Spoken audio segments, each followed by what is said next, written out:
evening everyone. This is Pragna back again with a new topic. Today in this video I am going to discuss about one of the most important concepts of English, that is speech. What do you mean by speech? It is an expression through which you could communicate with people. Now, what are its types and how can we communicate with people? Are there any types in that? Yes, you're right. There are two types, that is direct speech and indirect speech. Now, you may have a question as to what is this direct speech, what are these indirect speech and direct speech sentences? Now, let me explain. Direct speech sentence is something in which we use the same words of the speaker to the third person. I mean, if a third person comes to me and asks what did the speaker say, I would just use the same sentence as what the speaker used to communicate. When I use the same sentence in that way, we call that as direct speech. But when I make a little changes to what speaker said, ultimately the meaning would be the same. But if I make a little changes and then communicate with that person, then we call that as indirect speech. Now how to convert? The very common question that will be asked for examination point of view is that to convert a direct speech sentence into indirect speech sentence. Now, how is this happening? How should we convert a direct speech sentence into indirect? No worries, it is very easy. But before I could say, let me give an example.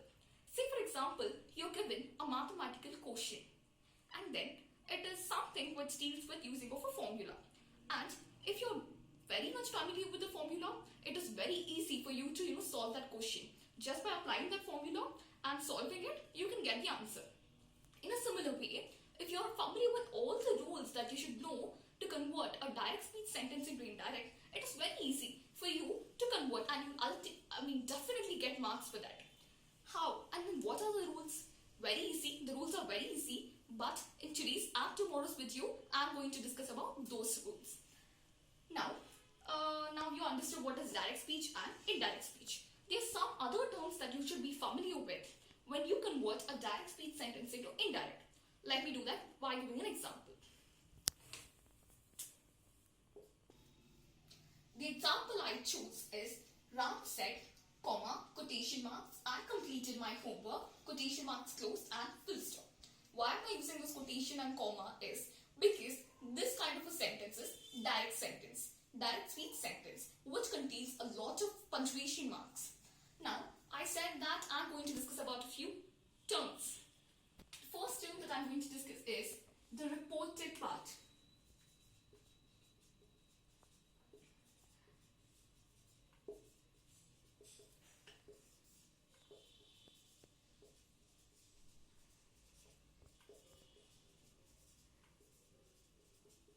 So basically, in a sentence, this part which is enclosed by quotation marks and this part which is a direct sentence of the speaker is called reported speech part. And the part of the sentence which a person is conveying to the third person, that part is called reporting speech part. Now, these are the terms that you have to remember. We use these terms often while we discuss the rules. And then, if I'm asking you, now what is the reported verb and what is the reporting verb? It is very easy. The verb present in the reporting speech part is the reporting verb and the verb present in the reported speech part is reported verb. Now what will be the verb over here? Said. And what will be the verb over here? Completed. So these are reported speech part, reporting speech part and so on.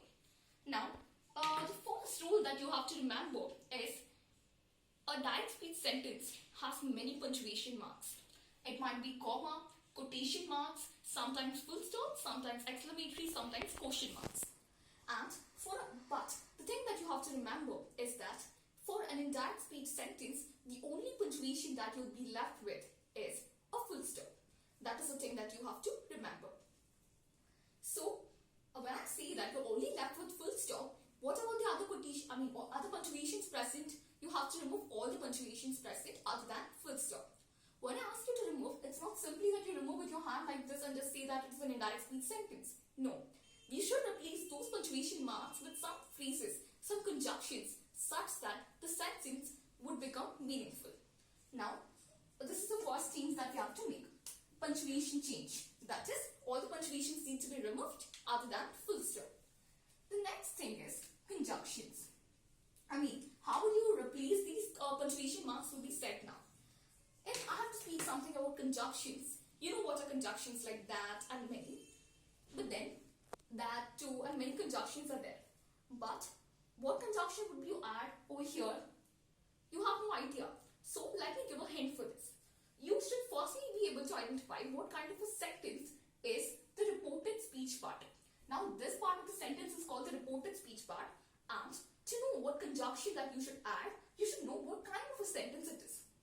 As you know, there are 4 different types of sentences, that is declarative. The 4 types of sentences you have are declarative sentence, imperative sentence, interrogative sentence and exclamatory sentences. Now, based on the type of sentence given over there, we should use that particular conjunction. You know what is declarative sentence? It is a sentence which has a fact or an opinion or a sentence which has a full stop at the end. Anything which has a period is called declarative sentence.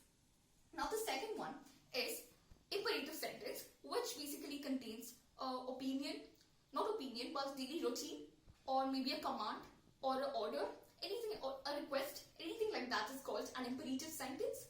And the next one is question, that is interrogative. Interrogative sentences are also called as question sentences because they have question. They have a question mark at the end. The last one is exclamatory, which has an exclamatory mark. These are the different types of sentences we have. Now, let me give a clue for this. Say, for example, it is a declarative sentence.